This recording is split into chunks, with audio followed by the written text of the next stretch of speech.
Everyone, আসসালামু আলাইকুম। তোমরা সবাই কেমন আছো? আশা করি ভালো আছো। তো আজকে আমাদের ঘরে প্রথম রান্না করছি। তো চলো থাকো আমাদের সঙ্গে, পুরো ভিডিওটা দেখতে থাকো। আমি কি কি করছি, কিভাবে রান্না করছি সেটা তোমাদেরকে দেখাবো। আর আমি যেহেতু গ্রামে এসেছি, তো তোমরা সবাই জানো কি আমি গ্রামে এসেছি। তো ওখানে আমি ভাত বসিয়ে দিয়েছি, আর আমি মাছ নিয়ে এসেছি। মাছ রান্না করব, মাছ ঝোল করবো আজকে। আর পুঁটি মাছ আছে, পুঁটি মাছ ভাজা করবো। তো তোমরা পুরো ভিডিওটা দেখো। আর আমি রান্না করছি, কিভাবে করছি তোমরা সেটা দেখো পুরো ভিডিওটা। আমার দাদারা বাইরে কাজ করছে, তো ওদের জন্য একটু শরবত বানাবো। তো একটু পানিতে আমি চিয়া সিড ভিজিয়ে দিই, ওটা তাহলে ভিজুক। তাহলে আমি হাফ রান্না করব, তাহলে চিয়া সিডটাও ভিজে যাবে। তো এই গরমে রোদে কাজ করছে, তো তো ওদের জন্য একটু শরবত দেওয়াটা দরকার আছে। দাঁড়াও দেখাই তোমাকে চিয়া সিডসটা। এই দেখো, এটাকে চিয়া সিডস বলে। এটা ভিজানোর পরে না অনেকটা ফুলে যায়। চলো, এটা 1 চামচ দিলে অনেকগুলো শরবত হবে। 1 চামচে দিই।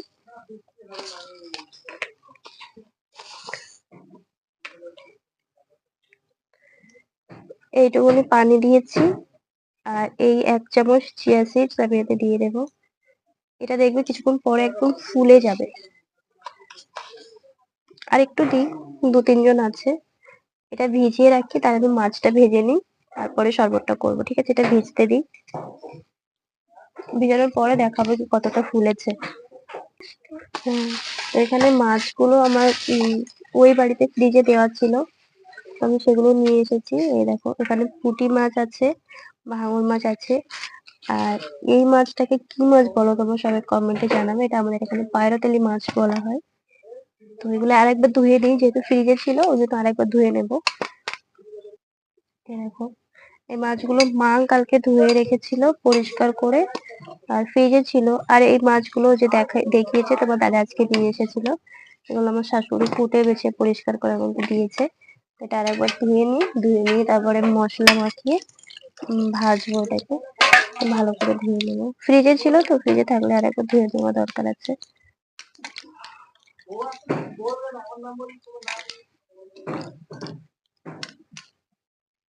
ভালো করে এটাকে ধুয়ে নিই পরিষ্কার করে।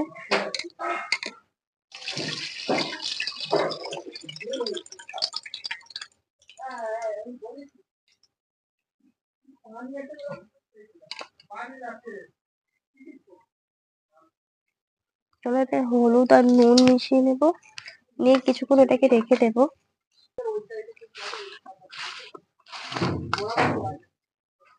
এখানে আমি নুন দিয়েছি মাছে।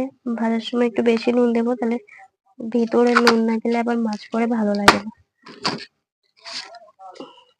ঝালের বোতল ডবল করে কেনা লাগবে, যেহেতু বাড়ি ছিলাম না। তো এখানে হলুদ দিয়ে দিয়েছি, দিয়ে এটাকে কিছুক্ষণ মাখিয়ে রাখবো। তারপরে শরবতটা তোমাদের দাদাকে বানিয়ে দেবো। দেওয়ার পরে আমি আবার রান্না চালু করব। আজকে বেশি কিছু হবে না, কারণ আজকে আমন্ত্রণ বাড়ি আছে, একটা নিমন্ত্রণ বাড়ি আছে, সেখানে যাওয়ার আছে রাতে।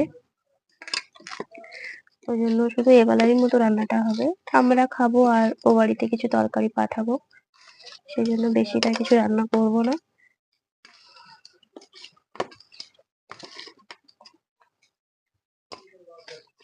তো এমন ভাবে রেখে দিই কিছুক্ষণ, তার মধ্যে আমি শরবতটা বানিয়ে তোমাদের দাদাকে দিয়ে দিই। তারপরে আবারও মাছটা ভাজতে যাবো। এই দেখো চিয়া সিডটা, হ্যাঁ হ্যাঁ, চিয়া সিডটা এতগুলো ফুলে গেছে। এতগুলো ফুলে গেছে চিয়া সিডটা। একদম কতটুকু ভিজিয়েছিলাম, 1.5 চামচ, আর পুরো বাটি প্রায় ভর্তি হতে যায়। তো এতে আমি চিনিও দিয়েছিলাম, চিনি গোলার জন্য রেখেছিলাম, চিনিও দিয়েছি। আর কিছু করবো না। তোমাদের কাছে যদি লেবু থাকে তাহলে লেবু দিতে পারো, আমার কাছে লেবু নেই তাই আমি দিইনি। আমার কাছে যেহেতু লেবুটা নেই ওই জন্য আমি দিইনি। এতগুলো ফুলে গেছে। এটা যদি গরমের সময় খাওয়া হয় না, অনেক অনেক সুন্দর আর ঠান্ডা হয়। তো এখনো রোদ্দুরে তোমরা দাদারা কাজ করছে, ওই জন্য রোদ্দুরে দিলাম আর কি। ধো গ্লাস দুটো এনে। এটা আরো ভালো করে গুলিয়ে নেবো যাতে চিনিটা পুরো গলে যায়। দিয়ে কিছু না, এমনি নর্মাল শরবতের মতনই দিয়ে দেবো। লেবু থাকলে ভালো হয়, লেবু থাকলে টেস্টটা আরো ভালো আসে।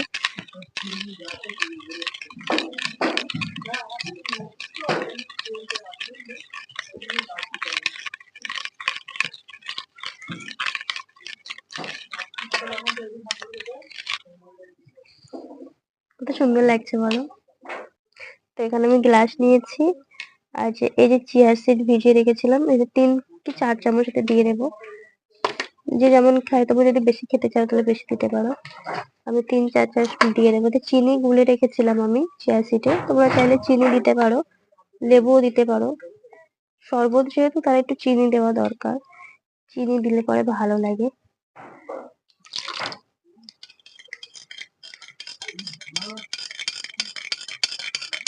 দিয়ে ভালো করে এটা গলিয়ে নেবো।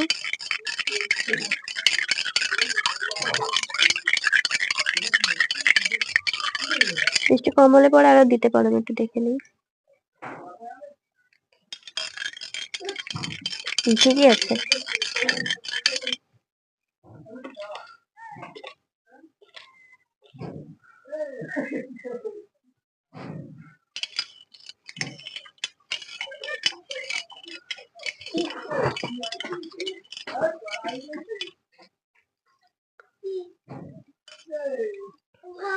এটা শরীরের জন্য খুবই ভালো।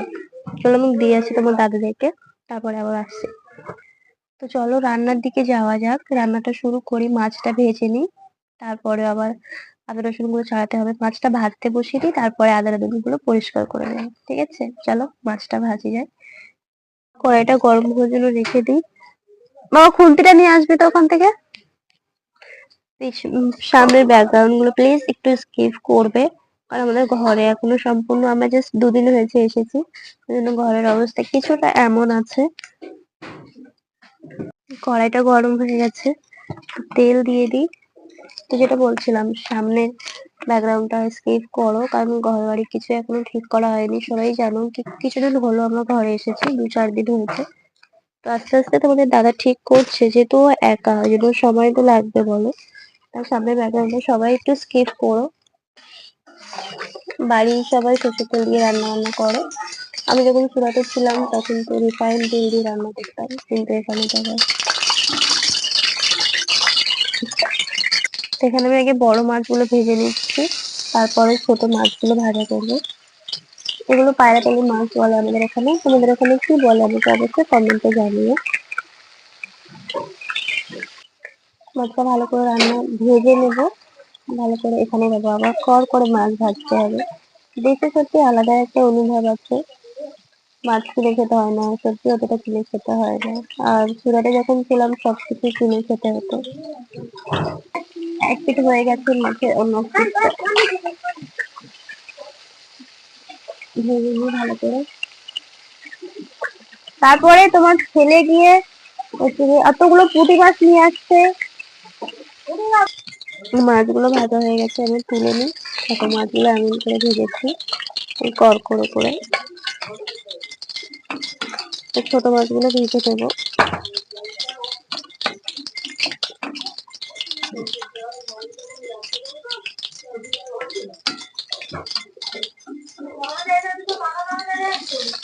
আমি দেখেনি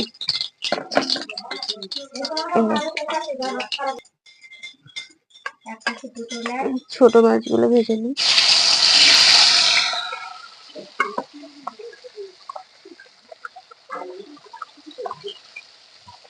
একটু একটু করে ভাজবো, না তো পরে গিয়ে একটু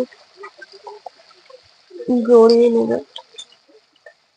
আমি একটু কাঁচা লঙ্কা নেই, গুঁড়ো লঙ্কা দিয়ে দেবো, ভালো লাগবে খেতে।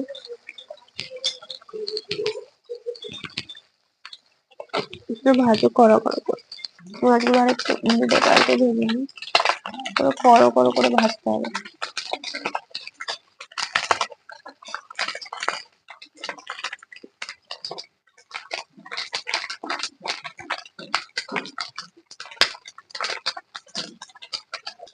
এগুলো হয়ে গেছে, এগুলো তুলে নিই।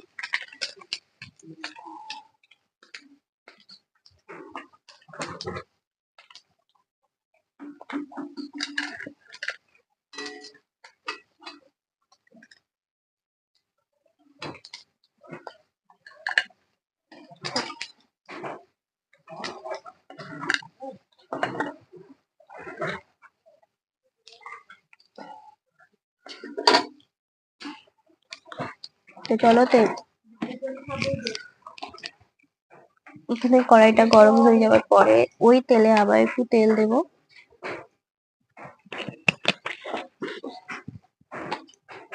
তেল আমাদের গরম হয়ে গেছে, এখানে আমার শাশুড়ি আমাদের পেঁয়াজ, আদা, রসুন আর এতে একটু জিরা বেটে দিয়েছে, সেইগুলো দিয়ে দেবো। দেখুন সব পেঁয়াজ বাটা আছে, সঙ্গে জিরাও বাটা আছে।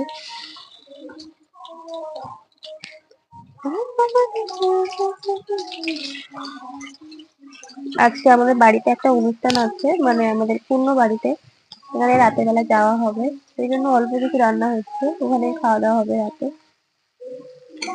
পেঁয়াজটা ভালো রকম আমি একটু কষিয়ে নেব, তারপরে আদা রসুন গুলো দেবো।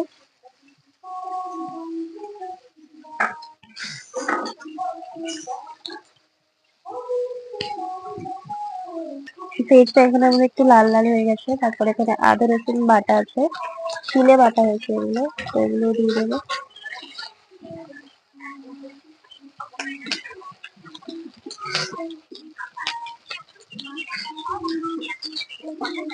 আদা রসুন আর পেঁয়াজ বাটাটা ভালো করে কষিয়ে নেব।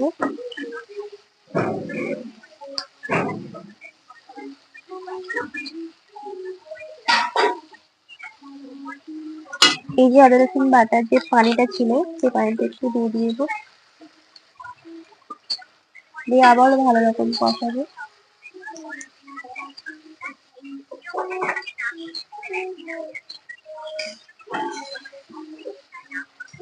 দিয়ে মাল মশলা গুলো সবই দিয়ে দেবো ওতে। নুন,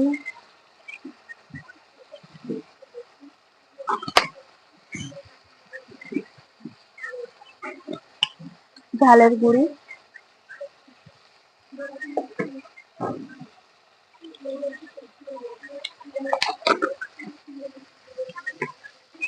হলুদের গুঁড়ি দিচ্ছি, দিয়ে আবারও কষাবো। ভালো করে কষিয়ে নেওয়ার পরে তেলটা যখন উপরে উঠবে, তখন এখানে টমেটোটা দিয়ে দেবো। এখানে আমরা একটু ধনে গুঁড়ো দিয়ে দেবো।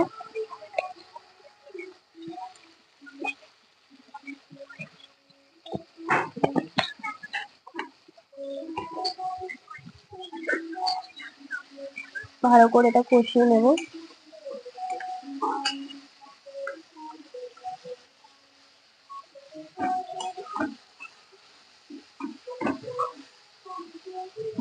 টমেটো গুলো দিয়ে দেবো।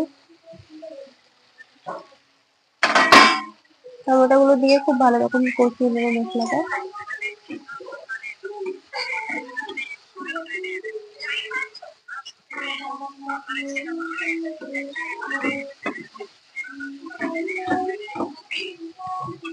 তো এখানে আমাদের মশলাটা কষানো হয়ে গেছে, মাছগুলো দিয়ে দেবো।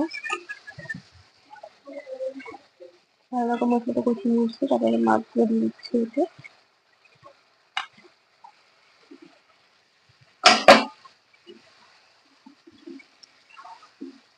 এগুলো দিয়ে আরেকটু কষিয়ে নেবো। সব মাছগুলো খেয়ে নিস। মাছগুলো কষিয়ে নিয়ে তারপর আবার একটু পানি দিয়ে দিয়েছি। এই পানিটা একটু দেবো। এই যে পানিটা দিয়েছি, এটা একটু কমে আসবে, তখনই আমরা মাছটা তুলে নেব। হয়ে গেছে, ফুটতে দেবো, ফুটুক তাহলে অন্য কাজ করে নিই। তো এখানে আমার রান্নাটা কমপ্লিট হয়ে গেছে। আমি এতটুকু গ্রেভি রেখেছি, আপনারা চাইলে বেশি কম করতে পারেন। আমার ঘরে 4 জন আমরা মানুষ, আর আমার যাদেরকেও তরকারি দিতে হবে, জন্য আমরা এতটা রেখেছি। আপনারা চাইলে কম বেশি রাখতে পারেন। তো রান্নাটা আমার কমপ্লিট হয়ে গেছে। কালারটা কত সুন্দর এসেছে দেখুন। এর জন্য এটুকু, আবার দেখা হচ্ছে অন্য কোনো ভিডিওতে। তোমরা সবাই ভালো থেকো, নিজের খেয়াল রেখো। আর ভিডিওটা অনেকেই দেখবে, তো যারা যারা এমন করে রান্না করো তারা কমেন্ট করে বলবে কি কেমন করে রান্না করো। আমি তো এমন ভাবে করেছি, দেশে এসে, বিদেশে যখন থাকতাম তো অতগুলো সময় পেতাম না, তো যেমনই করতাম তাড়াহুড়ো, চেষ্টা করতাম তাড়াহুড়ো করার জন্য। তো নতুন হয়ে থাকলে অবশ্যই চ্যানেলটাকে সাবস্ক্রাইব করবে, লাইভটাকে লাইক করে পাশে থাকা বেল বাটনটা অন করে দেবে, যে যখনই আমি ভিডিও ছাড়ি সবার প্রথমে আপনারা দেখতে পারেন। তো চলো আজকের জন্য এটুকু, আবারও দেখা হচ্ছে অন্য কোনো ভিডিওতে। বাই বাই, আল্লাহ হাফিজ।